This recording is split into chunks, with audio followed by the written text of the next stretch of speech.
119వ కీర్తన 50వ వచనములో శ్రేష్టమైన మాట రాయబడి ఉన్నది.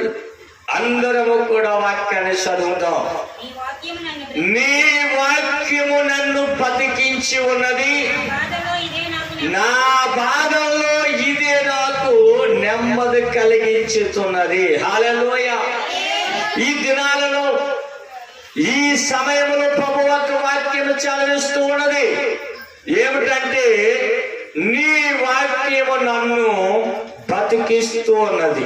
వాక్యము మనిషిని బతికిస్తుంది. వాక్యము ద్వారా బతుకుకి నెమ్మది కలుగుతుంది. ఒకప్పుడు భయంకరమైన పరిస్థితుల్లో ఉన్నప్పుడు ఆ తిరుపతి జిల్లా ఆ చింతవరం గ్రామంలో ఆ వాక్యము ద్వారా విని బతికి బారి మంచి పొంది నెమ్మది పొంది ఈ రోజు మీ ముందు ఒక సాక్షిగా నిలబడుతున్నానంటే కేవలము ఈ వాక్యములో అంత శక్తి ఉంది. వాక్యం వింటున్నా మీరు, నీకు ఆదరణ కలగాలి, ఈ వాక్యం మీకు నెమ్మది కలగాలి, వాక్యం మిమ్మల్ని బతికించాలి. ఇవాళ మీకు పరిస్థితులు అర్థం కావటం లేదు. ఉదయం ఎక్కువ వెళ్ళిన బిడ్డలు మరలా ఇంటికి తిరిగి రావటం లేదు. ఉదయం వెళ్ళిన భర్త మరలా ఇంటికి తిరిగి రావటం లేదు. ఇదిగో వెళ్తున్న వారు మరలా తిరిగి రావటం లేదు. ఎందుకంటే దేవుడు వాళ్ళని చెయ్యి విడిచిపెట్టినట్టే లెక్క.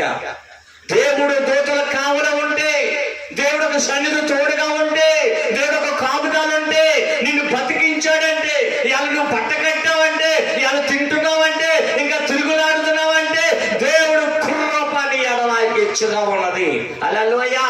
బతికించే దేవుడైనా తాగుబోతులని బైబిల్ వాక్యంలో ఎన్నో గ్రంథాలు ఉన్నాయండి, చాలా గ్రంథాలు ఉన్నాయి.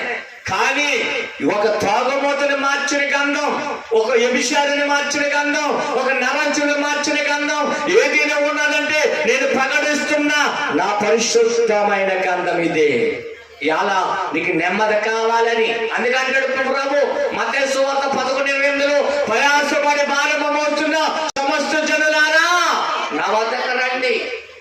ప్రపంచ దేశంలో 33 కోట్ల పతుములు ఉన్నప్పటికీ నా ప్రభు అక్కడ అంటున్నాడు, నా వద్దకు రండి, నేనే మిమ్మల్ని వాదార్చేవాడను. ఎవరు వాదార్చరు?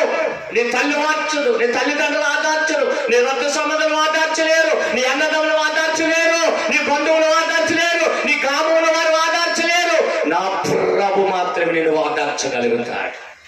అందరూ కొంగాలి, కొమ్ము కొట్టాలి, అందరూ పడగొట్టాలని అందరూ ఏర్పించాలనుకుంటే నా ప్రభు నేలని నిన్నంట దైత్యులను అలా లేవనెత్తుతాడు. చప్పలు కూడా దేవుని కనపడతాం.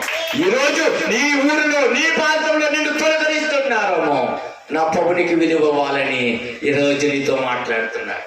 నెమ్మదిస్తే దేవుడు అంట. హల్లెలూయా. బతికించే దేవుడు అంట. ఈ వాక్యం ఏమైందో తెలుసా? అదే 119వ కీర్తన 89 అంటాడు చూడండి. యెహోవా నీ వాక్యము ఆకాశమనందు నిత్యము నిలకడగా ఉన్నది. శోభలు పట్టాలి. ఆకాశమనందు ఎప్పుడంట నిత్యమంట నిలకడగా ఉండేది ఏదైనా ఉన్నదంటే ఈ వాక్యమే. కొనాలికి అద్భుతాలు, ఆశ్చర్యకర్యాలు, సూచికలు అన్ని ఆగిపోతాయి. కానీ వాక్యం అంట ఆకాశమునందు నిత్యము నిలకడగా ఉంటుందంట. నేను బతికించేదేంటి? మన 25వ తారీఖున మీటింగ్ పెట్టాం. నా జీవితంలో దేవుడు చేసిన కార్యాలను బట్టి ప్రతి ఒక్క విషయంలో కృతజ్ఞతలు చెల్లిస్తే ఒక ఆయన వచ్చాడు. కాలు ఇరుకుపోయిందండి ఆయనకి. సర్జరీ జరిగింది. ఆ సర్జరీ జరిగిన తర్వాత 2 బట్టలు పేరు చేసాం. ఆయనకి కట్లు పేశారు.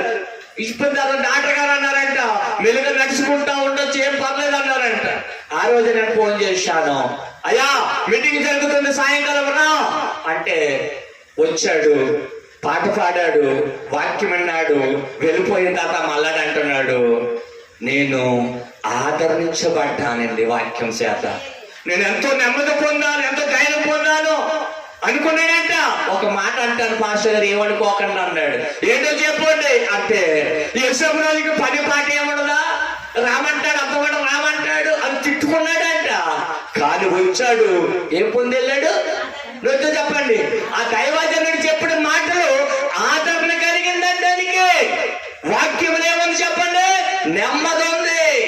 నువ్వు వాక్యం వింటున్నావు, నీకు ఇంకా మారు మనసు లేదు.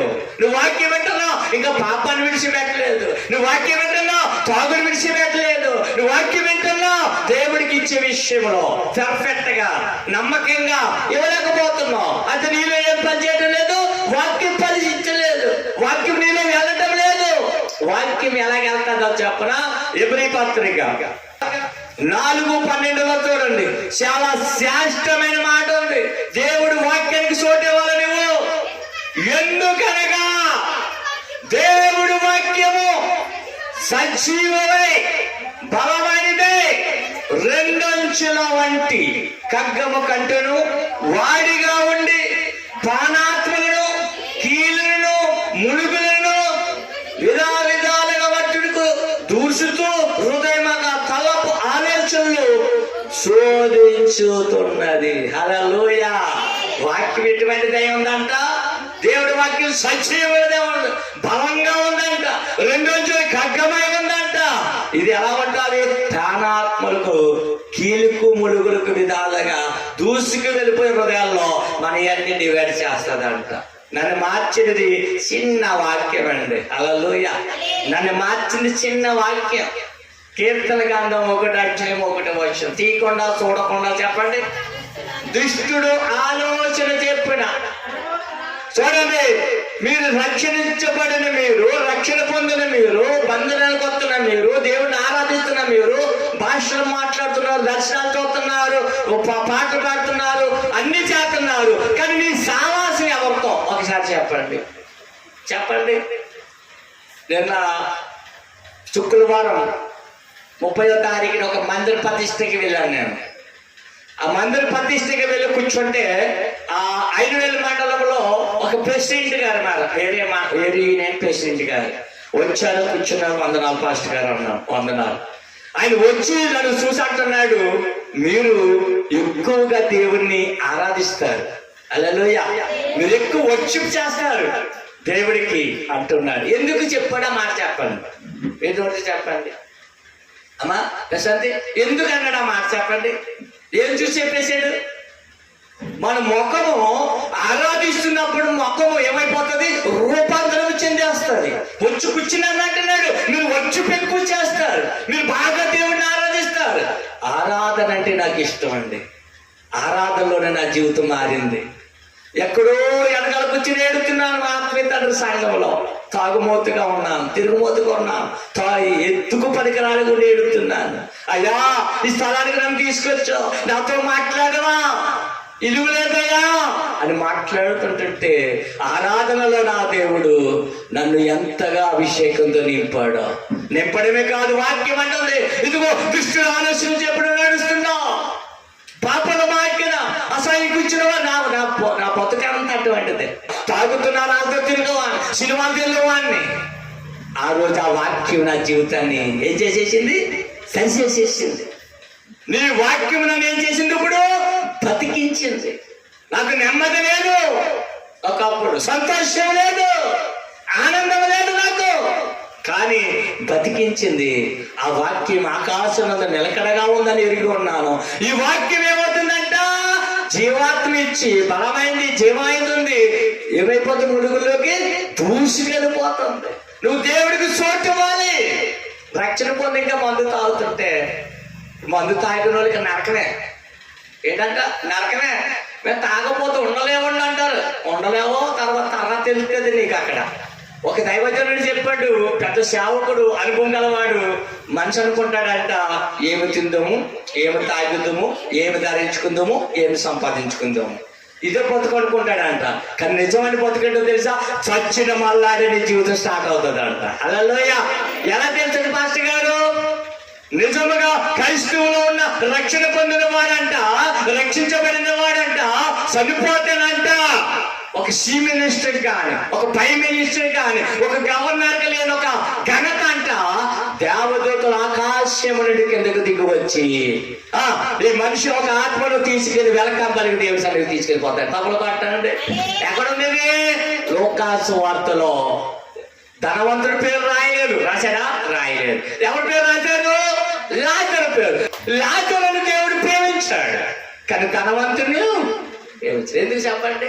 వీడంటే అక్కడ రాయబడ్డది ఓదుబొగందు సొక్క వేసుకుని, అంటే కర్త సొక్కాలు అంటారు కదా, ఇది వేసుకుని రథాల మీద సువాసంగా తిరిగేవాడు.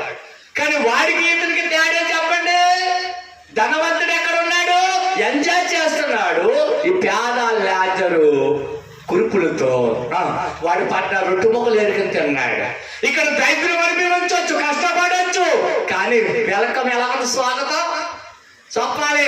ఇక్కడ ఎలా సత్యం అనేది కాదు, సచ్చిన తర్వాత నీకు ఒక ఘనత ఉంది, అది గుర్తించుకోవాలి క్రైస్తవులు.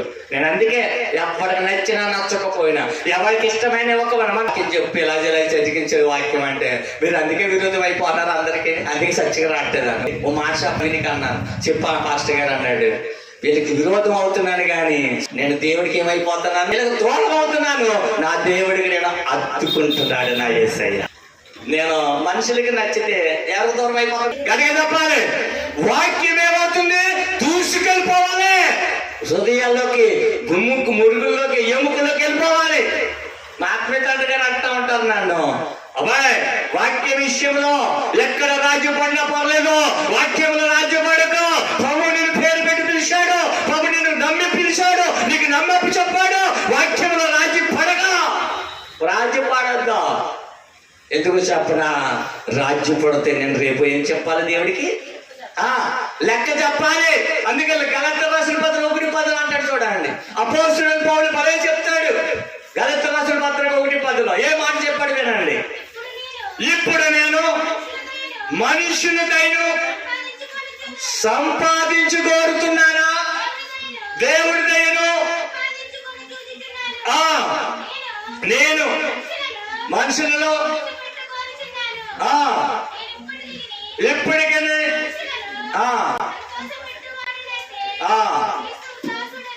కాదు. హల్లెలూయా. మనుషులు మెప్పించే వాడి కీర్తికి దాసుడు కాదు. అంటే సేవకుడిగా సెలమని అవచ్చేమో తప్ప దేవుడికి మాత్రం అతని దృష్టిలో దేవుడికి ఇంటూ మార్కెట్టేస్తాడు. హల్లెలూయా. ఇలాగెట్టేస్తాడు ఇంటూ మార్. అంటే సేవకుడిగా తిరగచ్చు, బతకొచ్చు, సెలమని అవ్వచ్చు. కానీ నేను అంటాను, నా దేవుడు చెప్పింది మనం చెయ్యాలి. మొదటి మాట నెమ్మదిస్తాడంట వాక్యం, బతుకుల్లో నెమ్మదిస్తుంది, బతికిస్తుందంట. రెండో మాట ఆకాశంలో నిత్యము నిలకడగా వాక్యం ఉంటుందంట. మూడోదిగా దేవుడు వాక్యం చెప్తుంది, ఎముకల్లోకి మురుగుల్లోకి వాక్యం ఏమైపోతుంది? దూసుకెళ్ళినప్పుడు మనకున్న దురాలోచనలన్నీ కూడా దేవుడు డివైడ్ చేస్తాడు. అందుకే బైబిల్లో మరొక మాట ఉంటుంది, పరిశుద్ధమైన గ్రంథంలో కీర్తనలు 52:8 చూడండి, ఒక మాట రాయబడి ఉంది. 52వ కీర్తన 8వ వచనం, నేనైతే దేవుడి మందిరములో పచ్చని ఒలివ మొక్క వలె ఉందును. ఎవరుంటారు? ఎవరుంటారు చెప్పండి? వాక్యము ఎవరిలో ఉంటారు? ఏంటంట? వాక్యం ఎవరిలో ఉంటారు? వారు ఏమై ఉన్నారంటున్నాడు? నేనైతే దేవుడు మందిరములో పచ్చని ఒలివ చెట్టు వలె ఉన్నాను, నిత్యము దేవుని కృపనందు నమ్మకము ఉంచాను. ఒలివ చెట్టు విలువైందంటండి, శ్రేష్టమైందంటండి. ఒలివ నూనె 4,000 నుంచి 5,000, 6,000 ఉంటుందండి కేజీ నూనె. ఏంటి? ఒలివ నూనె. ఎందుకో చెప్పనా?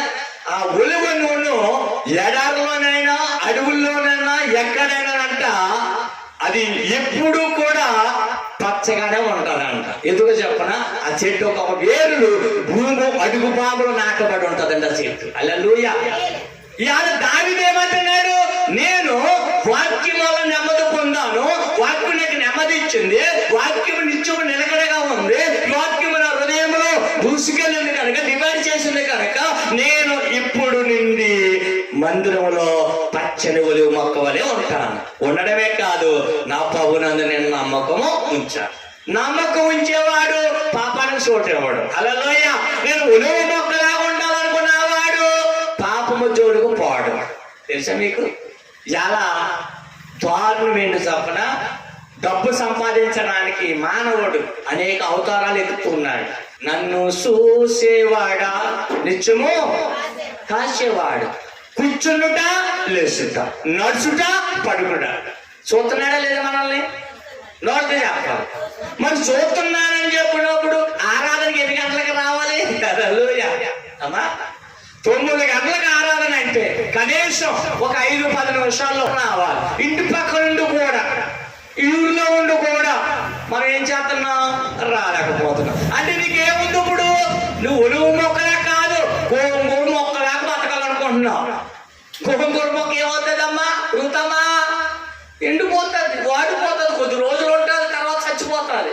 నువ్వు సావకుండా ఉండాలంటే, నిత్యమును పచ్చగా బతకాలంటే ఎలా ఉండాలి?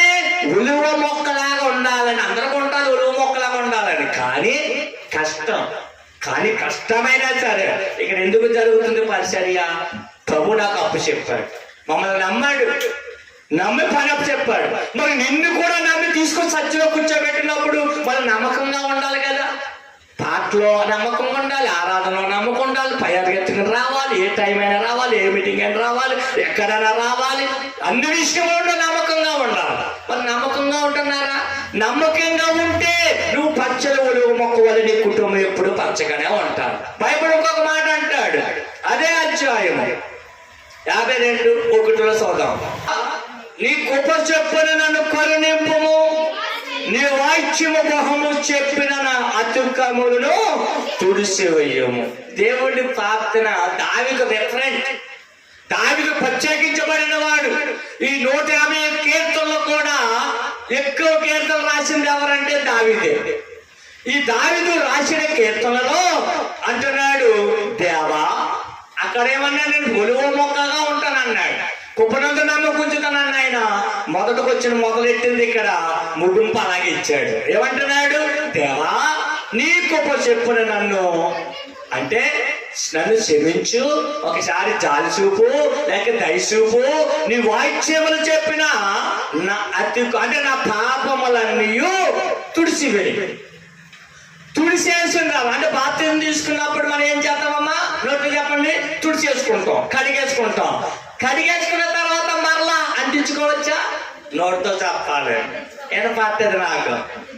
మందిరములు అంటే ఏముంటుందో చూడండి ఒకసారి. 84:4 నీ మందిరమునందు నివసించే వారు ధన్యులు, వారు నిత్యము నిన్ను స్తుతించాలి. ఎందుకు స్తుతించాలి? ఎందుకు ఆరాధించాలి? 5 అంటాడు, నీ వలన బలము నొందిన మనుషులు ధన్యులు. తపలు పట్టాలి. ఆరాధిస్తే ఏమవుతుంది? మనకి ప్రశాంతి, బలం వస్తాడు. ఆరాధనలో ఏమైపోతుంది? నేర్చము, బలహీనత ఏమైపోతుంది? డివైడ్ అయిపోతుంది. ఆరాధన చేస్తుంటే దేవుడు ఏమంటాడు? నీ వల్ల బలము నొందిన మనుషులు. ఆరాధనలో బలం వస్తుంది. మీకు తెలిపే సంగతి. లేకలేని వాళ్ళు నడిచేస్తారు ఆరాధనలో, కుంటోళ్ళు నడిచేస్తారు, మోగోలు మాట్లాడేదా, చెవుడు వినేస్తారు. ఎన్నో దర్శనాలు పొందుకునేది ఎప్పుడంట? ఆరాధనలోనే.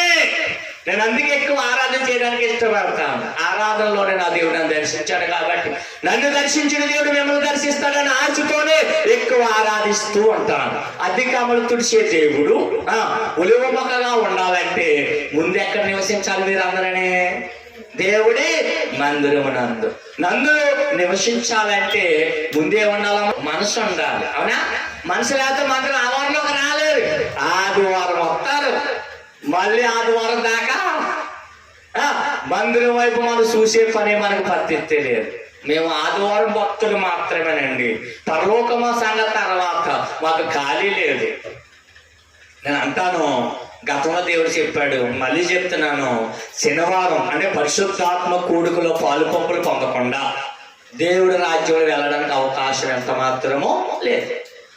ఆధార్ కార్డు లేకుండా, రేషన్ కార్డు, ఓటు కార్డు ఇవన్నీ ఉంటే సెట్ అవుతుందా? ఆధారం లేకపోతే నీకు ఆధారమే లేదు, అవునా కదా? మరి ఆధారం లేకుండా కార్డుకి ఫోన్ లింక్ లేకపోతే సెట్ అవ్వట్లేదు కదా. అలాగనే నువ్వు ఆదివారం ఆరాధనకు వచ్చినంత మాత్రాన నిన్ను దేవుడు ఇష్టపడ్డావు. ఎప్పుడు రావాలి? శనివారం రాత్రి ఉపవాసముతో వచ్చి దేవుడి మందిరం నీ పిల్లల కోసం, నీ కుటుంబం కోసం, నీ గ్రామం కోసం, నీ సంఘం కోసం, నీ సేవకుల కోసం ఒక 2 గంటలు చేపి, అంటే 2 గంటలు కూడా, 1.5 గంటలు కూడా మనం ఎవరితో గడపలేకపోతున్నారు? మీరు మీరు గడపలో మేము గడుపుతున్నాం, నిత్యము గడుపుతాం, నిత్యము ఆరాధిస్తాం. ఎందుకంటే ఆయన మందిరంలో ఆరాధిస్తుండగా మేము ఆయన బలము చూస్తూ ఉన్నాం. అందుకే బైబిల్ అంటాడు చూడండి, యోహాను సువార్త 1:14 ఏమైంది వాక్యం? ఆ వాక్యము సరైనదానే కృప సత్య సంపూర్ణంగా మన మధ్యలో నివసించింది. ఏ వాక్యము? మనం ప్రకటిస్తున్న వాక్యం. అదే వాక్యము యోహాను 1:1 ఉంది అక్కడ. యోహాను సువార్త ఆది నుండి, అందరూ చెప్పండి, ఆది నుండి వాక్యమును, వాక్యమే ఆ వాక్యమే దేవుడే ఉన్నాడు. మరి వాక్యాన్ని మనం ఎలాగినాలమ్మా చెప్పండి? యాసధారణ విడిచిపెట్టాం, మన ఇష్టాన్ని విడిచిపెట్టాం. మన దిక్కుని చూశాను ఎన్ని రకరకమైన యాసాలు. చర్చిలో ఒక యాసం, ఇంటికాడ ఒక యాసం, ఫంక్షన్కి ఒక యాక్షన్, పెళ్ళికి ఒక యాక్షన్, పెళ్ళి అయిన తర్వాత పెళ్లి కూతురు తీసుకెళ్ళి యాసం, పుట్టినరోజుకు యాసం, ఇలా యాసాలు వేస్తా ఉంటారు. యేసుక్రీస్తు ప్రభువు వారు ఓ రోజు అంట పాస్టర్ గారు ఆవిడకి వచ్చిన దర్శన మార్గాలు ఇతరు 2 మార్గాలు ఉన్నాయంట. 2 మార్గాలు, ఇటేమో అగ్ని కనబడుతుందంట, ఇటేమో చక్కని మార్గం కనబడుతుందంట. ఏదో ఒక దర్శనం వచ్చింది, చూసిందంట, వాళ్ళందరినీ చూస్తుందంట. వాళ్ళందరినీ చూసి ఏంటి ఇక్కడ ఉన్నాను ఏంటంటే ఏంటి నా పరిస్థితి అంటే నేను ఏంటి నా పరిస్థితి అని బాధపడుతుంటే, ఇదిగో నువ్వు ఎక్కడో కాదు, నీ జీవం నీ పక్కనే ఉంది అంటే అప్పుడు పైన ఇలా తాకింది. చనిపోయి కొద్ది నిమిషాలుగా లేచి మాకు తిరిగి ఊపిరి పీల్చుకుని మంచి నీళ్ళు తాగింది. చనిపోయి అప్పుడు వచ్చిన తర్వాత మా ఆత్మీయ తండ్రి గారికి చెప్పింది. అప్పుడు చెప్పాడు ఆయన, నీ తల్లిదండ్రులను, నీ అన్నదమ్ములను, నీ అక్కాచెల్లెలను అధికంగా నువ్వు ప్రేమిస్తున్నావు మా దేవుడి కంటే వాళ్ళందరినీ చెప్పాలి విడిచిపెట్టు, దేవాంచి నిన్ను తల్లిగా వాడుకోబోతున్నాడు దేవుడు అని చెప్పి ఆమెను ధైర్యపరిచాడు. మాకంటే భారం ఆవిడకి ఇచ్చాడు దేవుడు. హల్లెలూయా. నాదే భారం? వాక్య పరిసరి భారం. వాక్యం చెప్తాను, సువార్త చెప్తాను, ప్రార్థన చేస్తాను. ఆవిడ భారం ఏంటో చెప్పనా? మమ్మల్ని కట్టే భారం. హల్లెలూయా. కట్టే భారం చాలా కష్టమా కదా.